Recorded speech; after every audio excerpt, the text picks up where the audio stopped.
Welcome, everybody, to another Voices with Vervaeke. I'm back again for his third time. This is Ethan Kobayashi Siya, and he's here to continue to discuss with me the intersection between his work and my work. If you've seen the first couple videos, you know that he's been taking a lot of my work and translating it into a much more embodied, embedded, enacted practice, giving even more emphasis to the perspectival and participatory knowing. And I think what he's doing should be paradigmatically pedagogical. I mean, everybody who's setting up an ecology practices should be paying attention to Ethan's work. And so that's why he's on again here for the third time. And we're going to go through some more of his more theoretical reflections upon the kind of innovations that he's been creating. So welcome, Ethan. It's great to have you here again. Thank you so much. Always good to be back. And really this pedagogical paradigm is something that's been on my mind so much because it's so much more about moving past the theoretical and getting to, okay, how do we make it work? How do we give it, in as a tool? And so for a long time, I didn't have a theoretical framework. But as you had so wonderfully illustrated over 50 hours, I had to, try and consolidate that together into a framework from which I could build a practice off of. I don't think I have it necessarily yet. It's still a theoretical framework, but I think this would be a great opportunity to pick it apart, really troubleshoot it and see if there's scientific plausibility behind this schema. Okay. So I will need to share my screen and show the Let me just enable that for you. Thank you very much. Good sir. There you go. Hi. Okay. All right. Okay.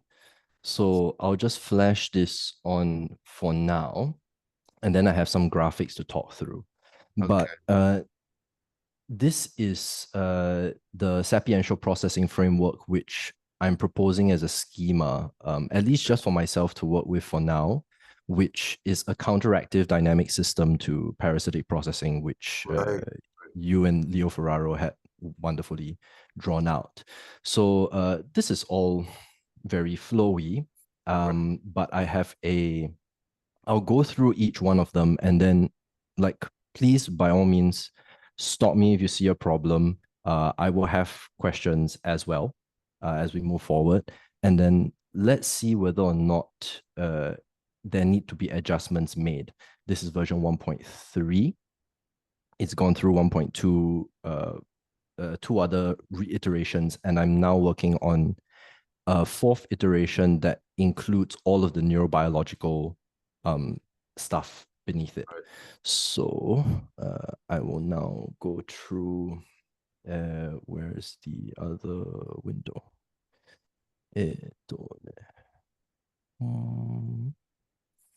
Show windows.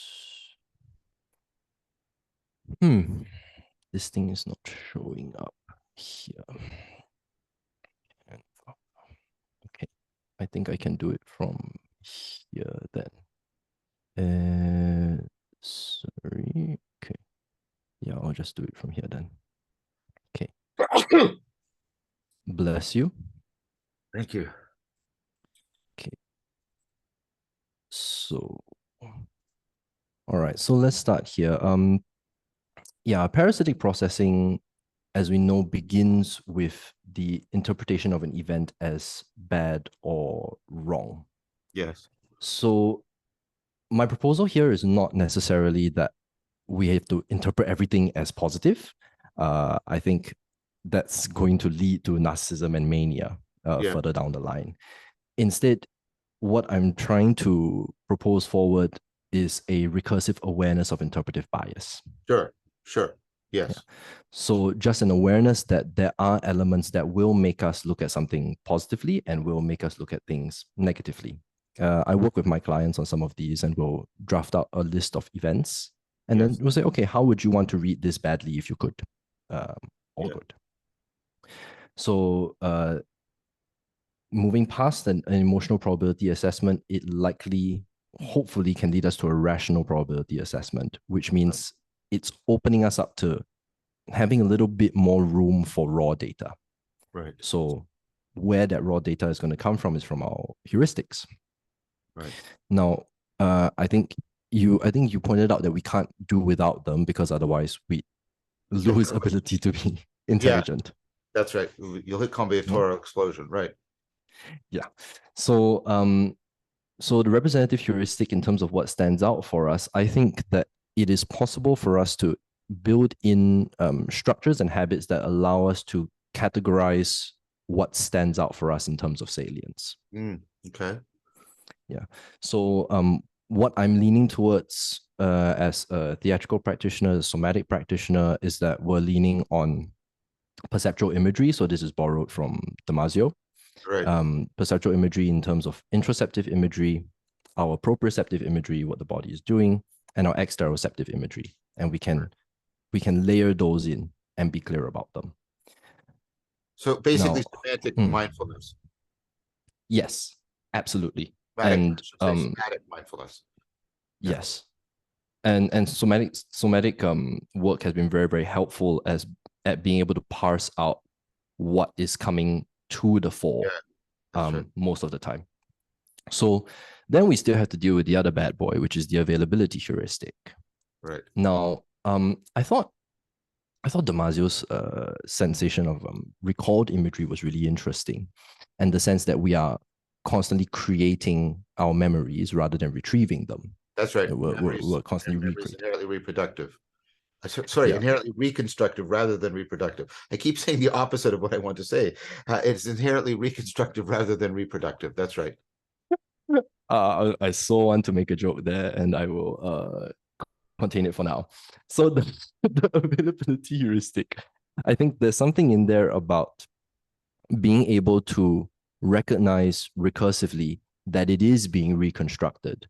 So it's trying to be aware of this game of telephone that we're playing with our memories. Right. That every single time is going to be some little thing that's different. And that will depend on our specificity, right? So the encoded specificity in terms of what's going to come up for us as being salient enough to construct the memories with, then we can start to become aware, oh, wow, actually, I'm not in a great state. And that's why all of these things are coming up to the fore as memories more. Yeah. Excellent. So far, really good. Thank you. Thank you. Oh, I'm passing. Okay. So, okay, before I go into the transjective inquiry section, I want to throw in a little bit here that, of course, intersubjective communitas does really help with this in terms of being able to be accountable for shared events. Yes. Yeah. So I haven't been able yet to read your article on predictive processing and relevance realization. I haven't been able to get my hands on it, but I really do. And so far, this whole section, I have marked out as predictive processing. Yes. Now, I think rightly so, we can't get rid of them. Is that correct? We get rid of them? How so? Yeah, we can't do without them. Like we can't do without these heuristics. That's right. We cannot. Right? They're indispensable. Because if we try to replace them with actual probabilistic calculation, we'd hit combinatorial explosion. I want to say, Ethan, that the idea is that sort of relevance realization and predictive processing are cooperative together. That's what the new paper is basically arguing. It's kind of like the analogy I use for people is it's like the way Darwinian theory of natural selection and Mendelian genetics have been integrated into the modern synthesis theory of evolution. So it's always Darwinian machinery operating on Mendelian genetics. It's always relevance realization machinery operating on predictive processing, precision weighting, stuff like that. The two theories completely interpenetrate. They're deeply convergent. Fascinating. I'm okay. I'm gonna email ResearchGate and it's like, let me in. I need to read that paper. I'll send you a copy. Bless you. Thank you, sir. Okay, so when we look at parasitic processing, the next step that we get to is confirmation bias. Now, I don't think we can have a binary opponent to confirmation bias. Instead, my suggestion is that it's actually three-pronged. Interesting. So the first thing is that engaging in transjective inquiry, and that can be with the self, like solo, or it can be in a community. But Right. transjective inquiry is absolutely necessary. What it affords is then it affords either problem reframing or insight, whichever comes first. Right. Yeah. Sometimes insight affords problem reframing, sometimes the other way around. Yes. Yeah. But in that sense, that's the only way that I can conceive at the moment to bring confirmation bias sort of, I into a think little that's bit right. more control. I mean, that's what Mercer and Sperber argue in the Enigma Reason, that Mm. what we're supposed to do is basically do opponent processing between one. The way to deal with things like confirmation bias is through dialogical processing. Mm. Is that because in confirmation bias, a lot of the dialogue is completely intra-subjective, and so all it runs on is pretty much its limited Yeah. data set? And the idea is that that bias worked not only to help us avoid combinatorial explosion, it helped us do a division of cognitive labor. Each person can sort of specialize in their viewpoint, and then they can do opponent processing and come to something that is better, rather than each individual trying to survey all and keep inside themselves all of the different perspectives and viewpoints. So the idea is the argument they make. There's lots that I criticize in the book, but the core argument that we actually evolved for dialogical rationality, not monological rationality, I think that argument is well made. Yes. And I think it also touches a little bit on what we had talked about the last time with the sensation of sophism, right? Yeah. So that it's not just that in dialogue I'm trying to get your propositions, I'm trying to embody the way you are processing the information. Exactly. You're doing the indwelling of the person and the internalization of the person. Beautiful. Okay, I'm so glad this is moving well. So where confirmation bias would take us to a presumed likelihood of similar events, and in fact, it starts to hyper focus us in on the aspects of similarity. Yes. I'm suggesting that the transjective inquiry, problem reframing, and insight mechanism actually leads us to a differentiation of individual events. Yes. So the salience landscaping starts to move away from things which are immediately familiar and trains us a little bit more to pick apart their differences. Yeah. Yep. Yep. So far, this is very plausible. Each one of these makes good sense in terms of existing scientific theory and data that I am aware of. Okay, great. Here we go. So, where presumed likelihood of similar events would lead us to anxiety, I think the opponent to anxiety is curiosity and fascination. And I think you talked about this in with regards to horror or music and the symbol. Yeah, I tend to use wonder rather than curiosity, because curiosity tends to be from the having mode, whereas wonder tends to be in the being mode. And in that mode, you're much more likely to pay attention to process rather than product. Yes. I think in my schema, I put in curiosity and fascination. Also, there's something about finding something infinitely interesting, which I feel leads to wonder. It's almost like we do this exercise. It's kind of funny. You go into a garden and like find a leaf and just stare at it for the longest time. Yeah. Until it's like you can't pick out any more details, and it's just the gestalt sort of like sticks out, and then it becomes it's a leaf. Yeah. Man. Yeah. That's like state spotting. So so where we would normally go into local and specific processing if we're under the parasitic model, the sapiential model encourages us to expand the frame to search for relevant information, which we would normally not consider relevant. That's right. Okay. And as a result, we engage in an exploratory cognitive flexibility. Excellent. Excellent. So I think this is what I'm trying to get at with an ecology of practices, is that we can leverage neuroplasticity to be able to train these into a cognitive style. Mm-hmm. They become a set of learned heuristics. So I think this has to do kind of with my fascination with creativity, that we're kind of always looking to voluntarily change something's aspectuality in a way that often defies its function. That's interesting. Mm-hmm. Yeah. So I've been doing this experiment. That's one of the actual tests of cognitive flexibility, multiple use.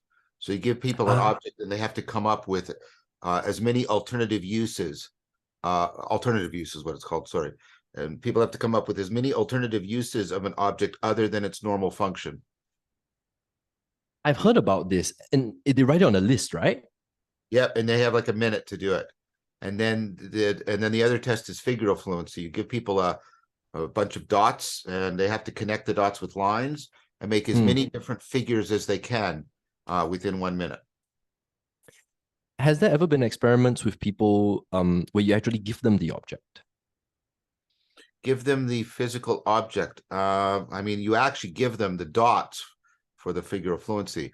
I don't know if they've actually given people the material objects with the alternative use. That's a good question. Because I've been doing this. I don't know if you know this, but like all the guys in Singapore have to go to, they are conscripted into the army for like a couple of years. Right. And so when we have actors sort of come over and train, we have this nice big garden. And so what I get them to do is I just get them to stand in front of the garden. And I say, okay, well, what do you see? And they go, oh, it's a tree there, or it's like there's a bush here and whatever. And I say, okay, great. So close your eyes, lean forward into like a forward stance, put one foot in front of you. I go to my room, I get a Nerf gun, and I put it in their hand. And I ask them to open their eyes and like, look at the garden. What do you see? Cover. Yeah. That's cover. That's cover. And it's kind of amazing the way it shifts. So yeah, that's cool. That's very cool. I was talking to the actors, and they're like, why does that happen?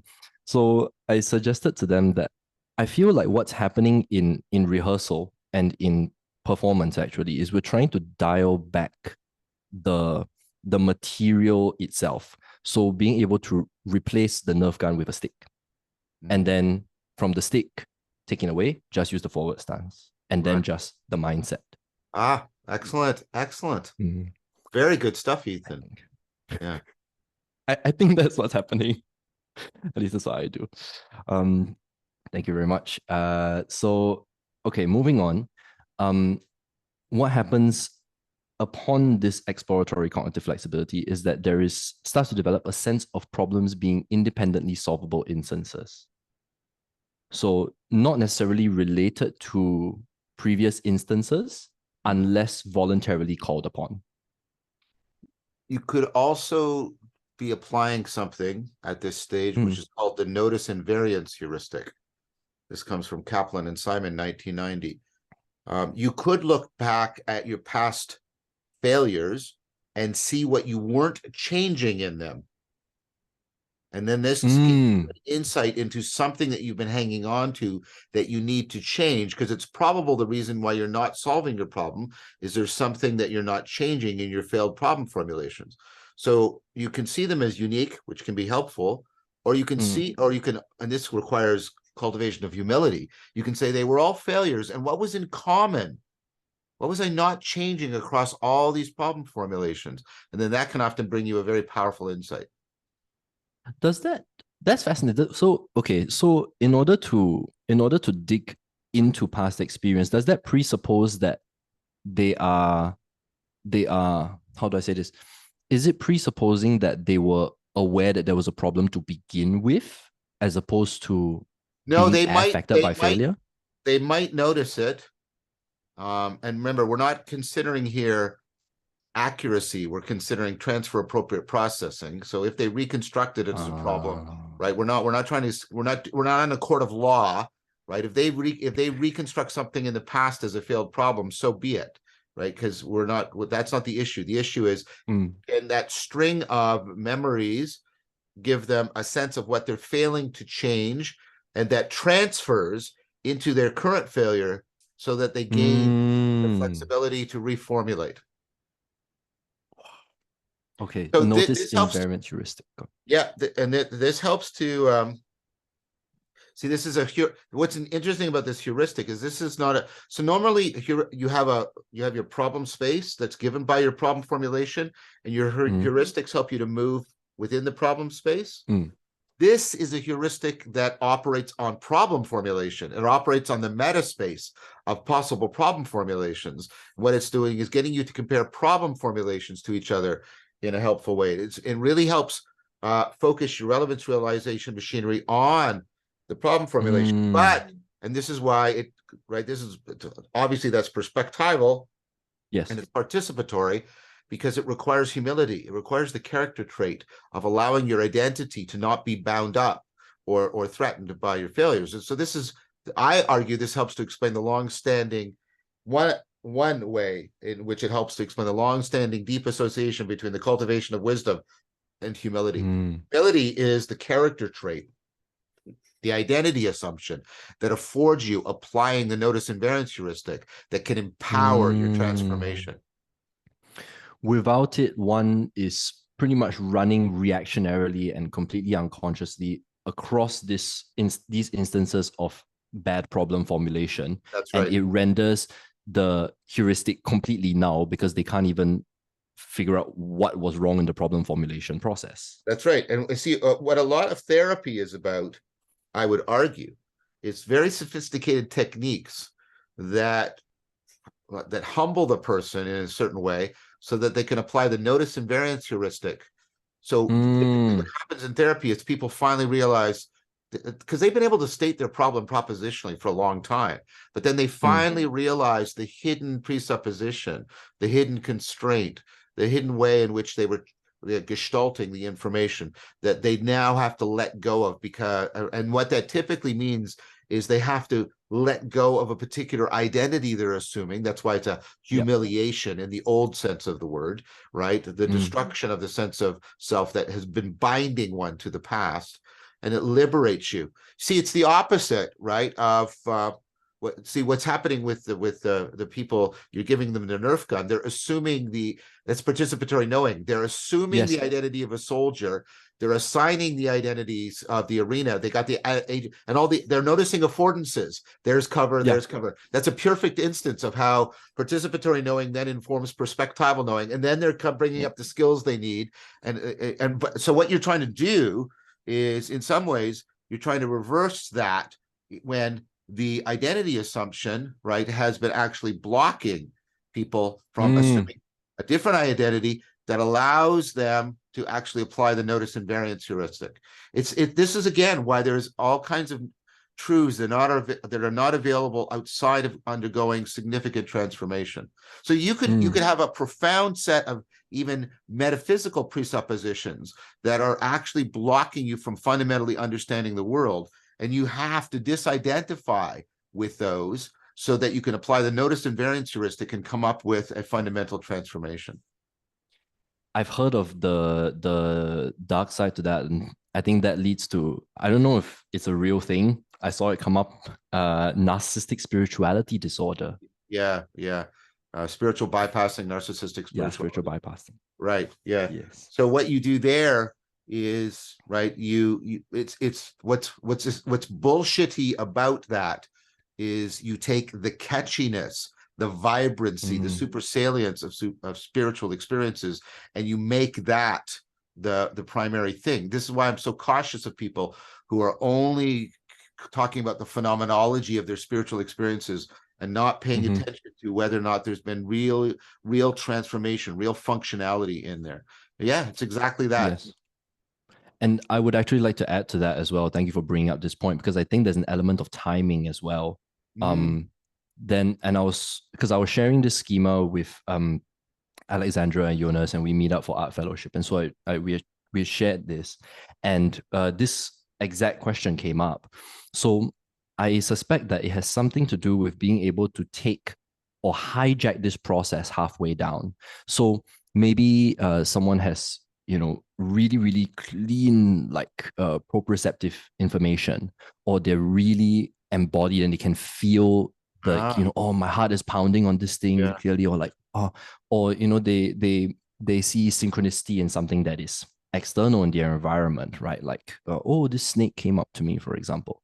And then when you have uh, a person who is not grounded in virtue but has authority come in at the right time to feed in some kind of narrative that has to do with, something that is deeply personal or whatsoever, you can hijack that machinery Yes. and take their agency. But Yeah. if it comes too early, then I think it becomes like, I see what you're doing. Yeah. It's Yeah. kind of like a salesman. It's like, Yeah. sorry, bye Yeah. bye. Yeah. Yeah. I agree. So, okay, great. This neo-Gnostic, this is the neo-Gnosticism issue. Yeah. A little bit. Yeah. What's happening, I would put to you, is Mm, um, you're actually trading between those, because the notice invariance is trying to get you to notice what's similar, but in a transformative sense, right? Rather than a preservative mm, sense. And the sense of problems being independent, that you also do that in therapy. Things get clumped together and are getting identified that shouldn't be. And so you've actually probably got something like a powerful possible opponent processing between the two. Well, first of all, see how they're different so you don't group them together inappropriately. Now mm. go back and see what's the same, but what you might not have been noticing was the same. Do you see what I'm suggesting you can do? You Oh, can get oh, the, oh, oh, oh. yeah, you can get Yeah, the yeah, go, first go, go, go. yeah, you can get the differences, right? You break up the easy identification, the the automatic similarity by Right. switching the problems being independently solvable. You get that, and then you go back and say, okay, now go back and try and find what was the same between them that you hadn't noticed before. Notice what you haven't been changing, and then you apply the notice invariance heuristic, and then you can get an even more powerful transformation. That sounds very similar to what they're doing in shadow work. Yeah. Like shadow work practices do that. Yes. Yes. Fantastic. Okay, okay, okay. No, okay, great, great. I think because we've touched on a few things which are further down the line, and now I'm super excited to move forward. Do you mind? Can we go? Can we? Keep Okay, going. Keep going. great. So after you get to a sense of problems being independently solvable instances, I think what starts to develop is an awareness that the existential mode is changeable Yes. and fluid. Yeah. Yeah. Yeah. That So follows one upon everything becomes, we've yeah. just been talking about. Really, that follows upon everything we've just been talking about. Yeah. Yeah. Yes, yes. That I might be feeling like absolute shit 1 second, and then I'm not going to be like that for the rest of my time. Yeah. Yeah. Yeah. Okay. And then this is where I will. So this is actually what I'm proposing is I think the awareness of sati. So not sati itself, the awareness of sati. Ah, I see. Does that make sense? Why not just make it sati? Because you think sati is the ability to remember the being mode, where this is the awareness of the affordance of sati or something like that. Is that what you mean? Is the awareness that sati can occur. Right. That's the So importance of yeah, sati. Yeah. Right. Right. yeah, because I don't want to clump the phenomenology with it together. So I'm Yeah. trying Yeah. to I see. like I pull it see. apart. I see. Yeah. Yeah, Okay. Fair enough. yeah. That makes, yeah. That's reasonable. I will do the same thing for flow here, and I think this is where I would like some pushback, if any. So I think there's this idea going around that flow is really helpful for learning, and I was sort of question that, like, why is that? So I'm here suggesting that, so if this shape is one domain and this is one domain and this is one domain, um, flow presupposes that one has procedural skill in some domain. Yes. Yes. Yeah. Now you can have meta skill, like you can have the meta skill of optimal grip on reality. I talk about that in higher states of consciousness. Right. Yes. Yes. Exactly.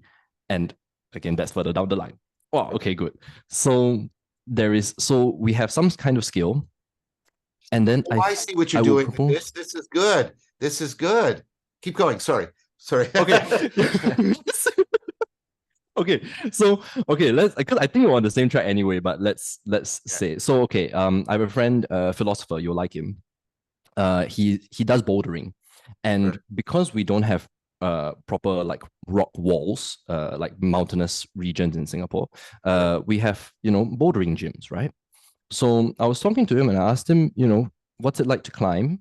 And then he says, well, climbing the mall really sucks. It's nothing compared to climbing the actual mountain. So what occurred to me is that, okay, you're training the procedural skill in the mall, Right. but then when you go to the actual mountain face, when you go to the actual rock face, it's actually a different, slightly different domain.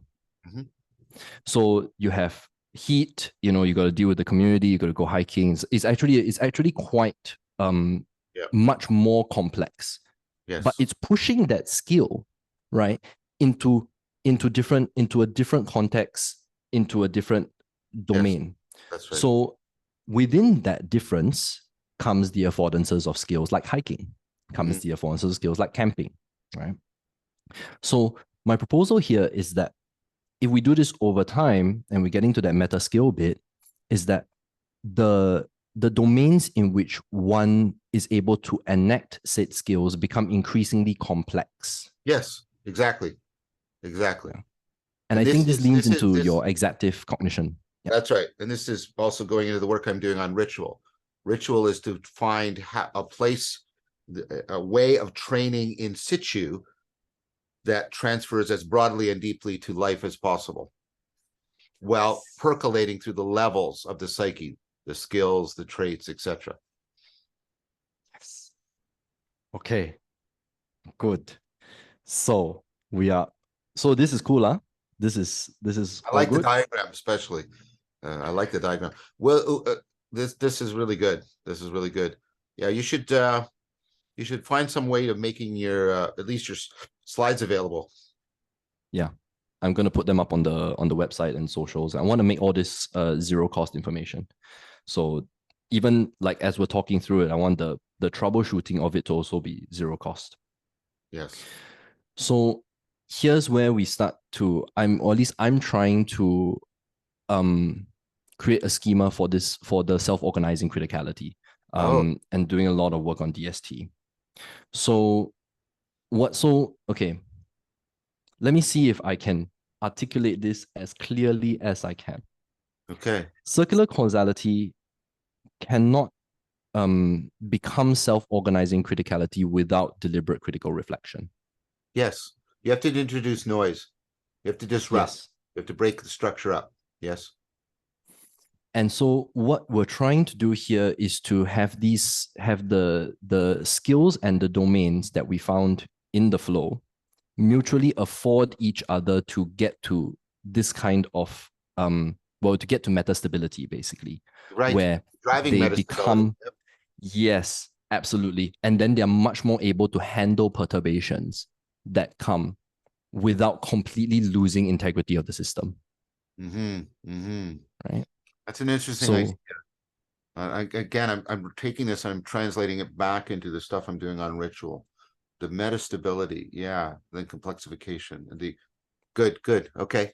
Yes. can I offer I'm convergent with this. Keep going. can I offer something on the back of this for ritual? Yeah. I'm not sure if I spoke about it last time, but this is what's happening in a rehearsal process in any theater production, Yeah. Yeah. right? People come in and then we say, okay, here's a base level, set of parameters. The stage is this big, it's going to be this long. Some chaos occurs that informs the next set of constraints that are going to come forward until we keep doing this process over and over again until it's like, okay, show day, we know how the show goes, but that doesn't mean that we shouldn't react to a cough happening in the first row. Right. Right? Right. We still listen to it. We still have timing for it. Excellent. Does that make sense? Yep, it does. So yeah, metastability, formation of higher order patterns that come together, Yeah. and then they are much stronger than the lower order primitives that created them in the first place. Yes. Yes. So this is where I also have a little bit of hesitation here because I feel like this leads to general domain intelligence. Leads to it or is actually developing it through application. Which do you mean? I think it's you phrased it much better than me, developing it through application. So say for example, you have like one line of metastability. right? And that's tied to a particular identity that you might have as an educator, for That's right. example. And that's very Right. well versed. Yeah. But then there are also other identities that form different metastable states, right? Like being a parent, being a martial artist, That's right. That's etc. right. So now all of those things, all of those domains come with their problems, come with their situations. And it is often in the most trying of problems that we have to reach into other domains to solve those issues. That's right. That's right. Mm. And reach into other identities and roles when it's getting existentially the most profound for us. Yes. And that's why so that's kind of my argument around how how numerous metastable states, diverse metastable states, can develop general domain intelligence. Yes, because I think, as I've argued, general intelligence is recursive relevance realization. To the degree to which you evolve the evolvability of relevance realization through appropriately developing complexification is the degree to which you will enhance your relevance realization capacities. You'll become more insightful, except for example, you'll become more capable uh, uh, of uh, of transformation and going through transformative experience. Yes, what you're And that's basically where we doing get is you're evolving instead of, so relevance realization is like evolving particular traits. Recursive relevance realization is evolving the evolvability of relevance realization. That's what wisdom is. Until relevance realization realizes that it's irrelevant. Yes, until it gets, oh, you saw that. Yes, it gets to the point where it realizes that it itself is irrelevant because it is now not dealing with any set, no matter how indefinitely large, of beings. It is dealing with the grounded being itself, which is absolutely one, and therefore should not have relevance realization applied to it. Yes.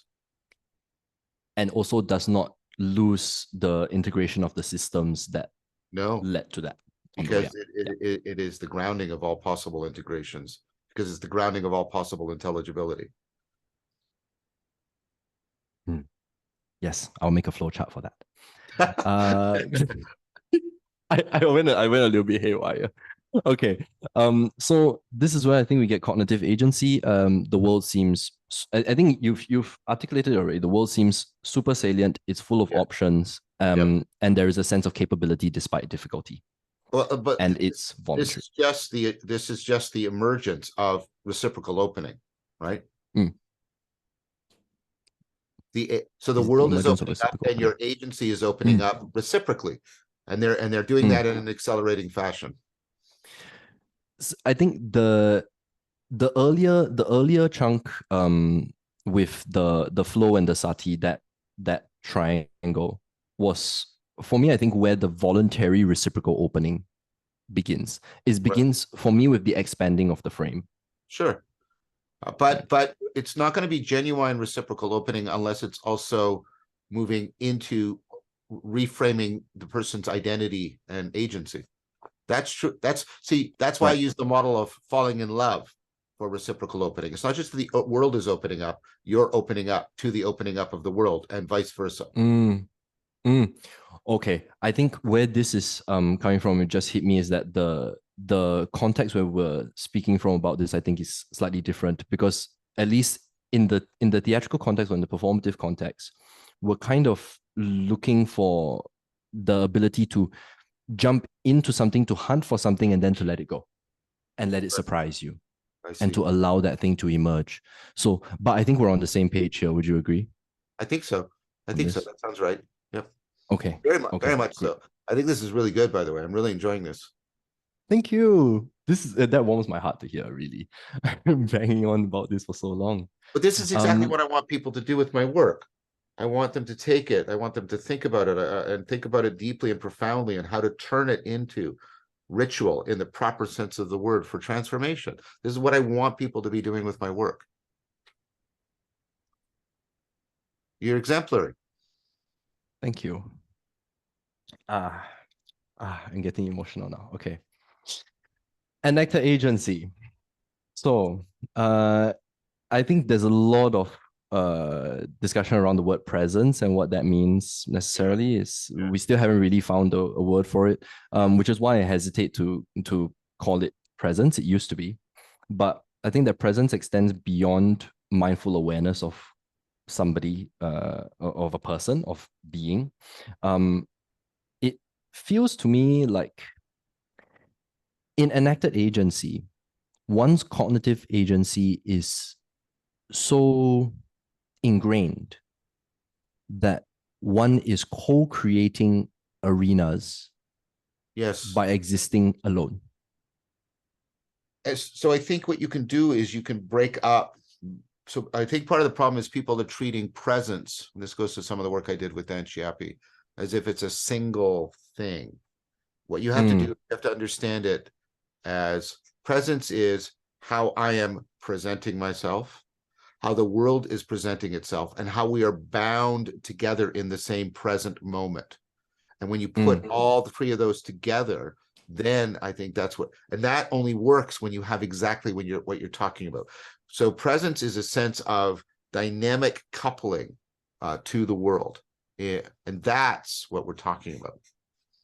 Yes, I agree with you. It's like it's that same idea of somebody who can like walk into a room and like lights go on and it's Exactly. all sun and Exactly. it's beautiful. Exactly. So they present Yeah. themselves in a certain way that draws out things and how people are presenting in response to them. And then people get locked together into the same moments, right? Mm, That same psychological timeness. And that's presence. yeah. Yeah. And actors chase it for decades. I don't there's this sense of like the stage presence as being presence which is contextualized. And I think to a certain extent it's led. Right.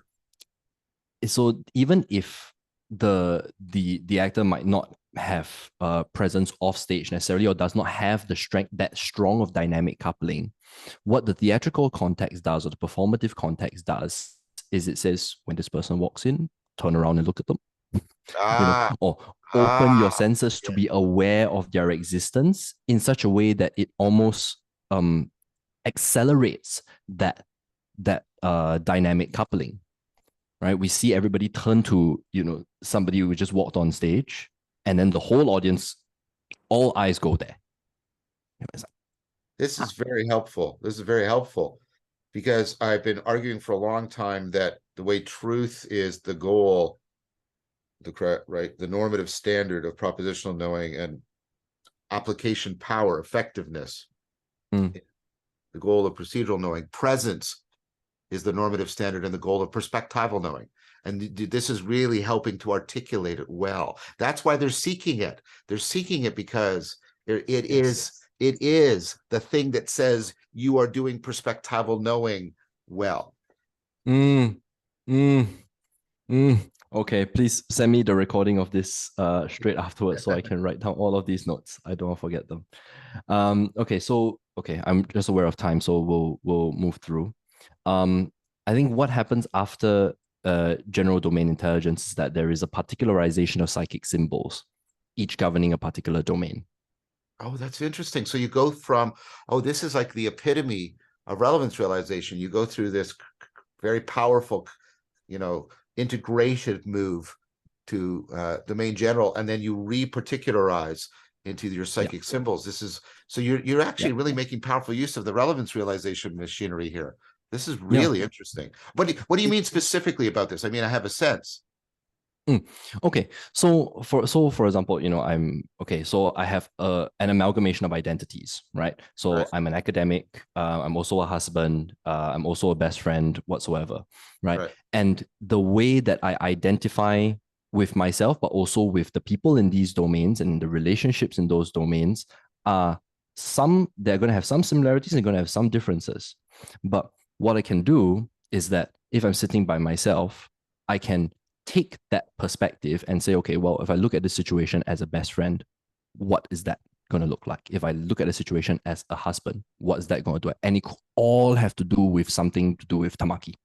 That's all, right, right, right. you know. And the idea is to try and get these domains to talk to each other Excellent, excellent. amicably. Yeah, yes. Yeah. Yes. So this is part, I talk a lot about this in After Socrates, which is coming out January the 9th, by the way. Yeah. About this interdialogical nature of the self. Yeah, this is really, really cool. Keep going. Wow. Yeah. You're doing fantastic participant experimentation and theorizing from it. Thank you. I think what's going to be really Everybody. exciting here. I mean, to the degree you can, this is the kind of thing. I'm sorry, I'm interrupting. I want to talk directly to the audience. So what Ethan is doing here is exemplary, right? Right. You know, there's the shared body, my work, for example. But it doesn't have to be just my work. We're just using it as an example. Here's a shared body, but he's taking and he's applying it and developing it, right? And you know, really doing some amazing participant experimentation and reflective theorizing about it. This is really exemplary. Intrasubjective communitas. Right. Yes. One person internalizes not just the sage, but has also particularized the sageness of their own psychic symbols. Right. Right. Excellent. I'm not going to go to the best friend part of me for advice on how to deal with my wife's issue, you know, with anything.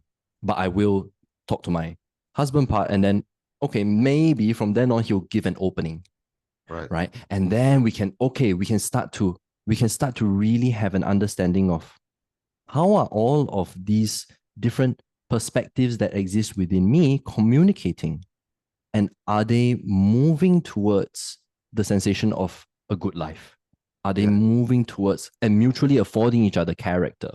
Because I don't know about you, but I had situations like that. I think this is what Jung calls personality regression. But it's like there's, you know, part of like how I hang out with my best friend is like we've known each other for years. I'm married now and I have responsibilities, right? That sometimes we'll have to sit down and go like, maybe that's not a great joke to crack. Or you know, maybe that was a bit, you know, something or other. So we have to adjust that intrasubjectively. Yes, very much. And I think what happens over a longer period of time is that becomes the default mode network, right? So we encounter embodied multi-perspectival situational awareness. A situation occurs, and immediately 6 different perspectives within the self, not just generated by the self, but also in communion with other people, which is why there is an intersubjective communitas up in the flowchart. Coming back again to this idea of sophism, that is not just about I'm even, you know, intra-subjectively dialogical. As a person, I also have to be intersubjectively dialogical with everybody else's perspectives. Yes. So you have, like, if you have 16 psychic symbols and I have 16, we have 32 perspectives to look at one issue, and we can talk for days. Yes. That's really good. That's really good. This is very overlaps a lot with ally work and especially with internal family systems theory, therapy. This really, I'm so glad we did this. I mean, this is exemplary. I mean, the work you're doing, and then the work that Ira Stenberger is doing with the Wisdom Project, where she's trying to take the ideas about wisdom and break them up into a pedagogical program of simple, like these are a lot of things. But the thing that this has to keep happening. This is so cool. What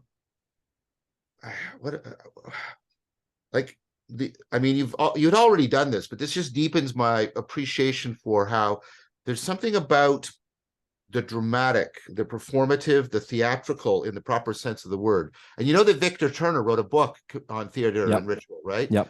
Right. Read it. Oh, yep. Good. Right. And so like this is, and also I've been talking to people who do improv, right? Right. That overlaps with this a lot. Right. And like there's this whole domain, we need a great single name for it, but this has got to be one of the domains in an ecology of practices. It has to be. it is part of a meta curriculum, I would say. Yeah, yeah, yeah.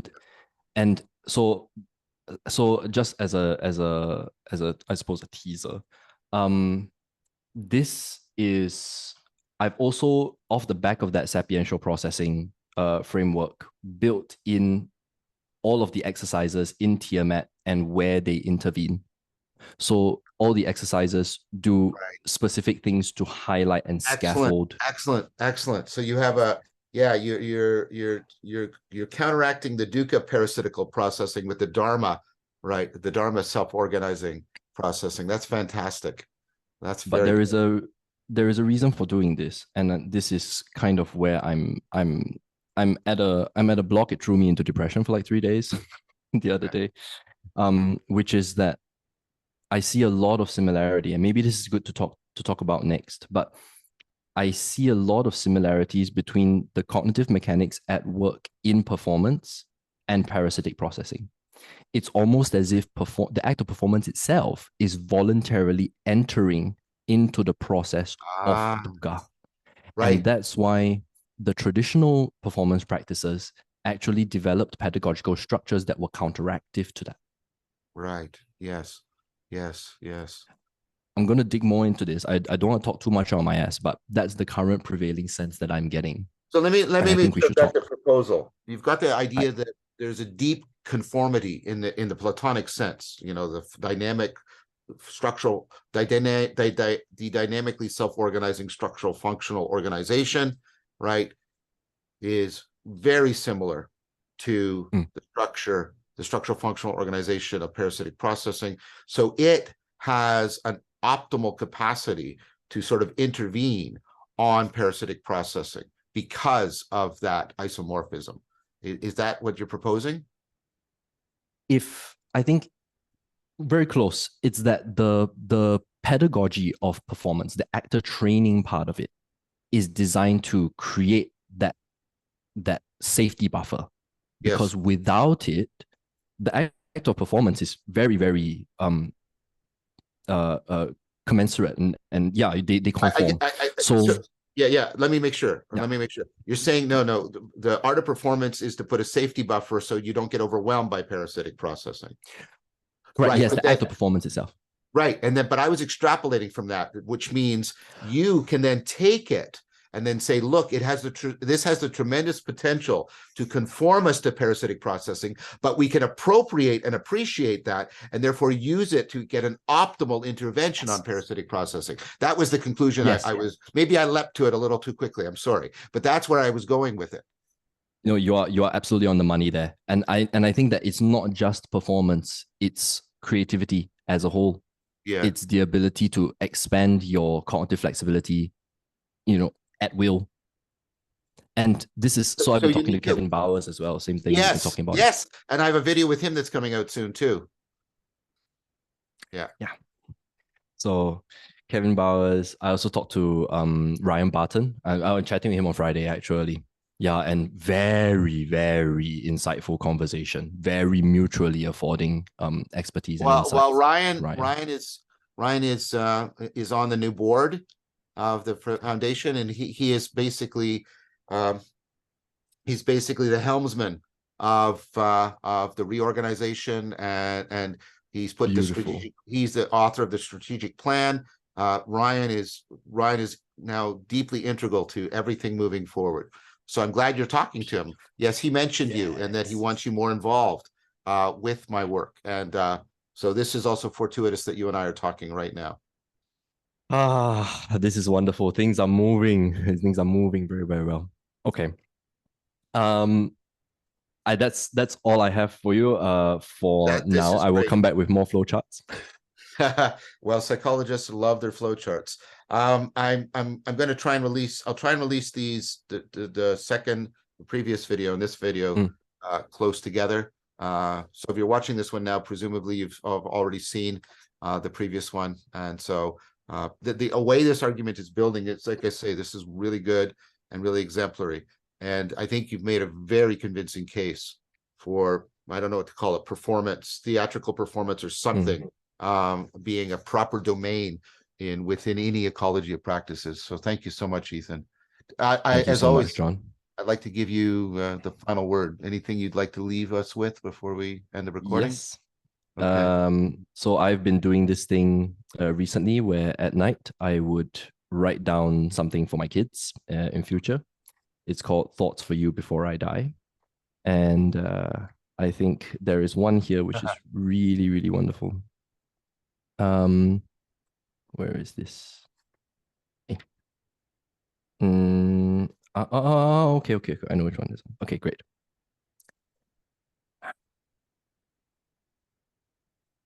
Maybe that was no. Sorry, I'm Okay. very particular about which one I want to share.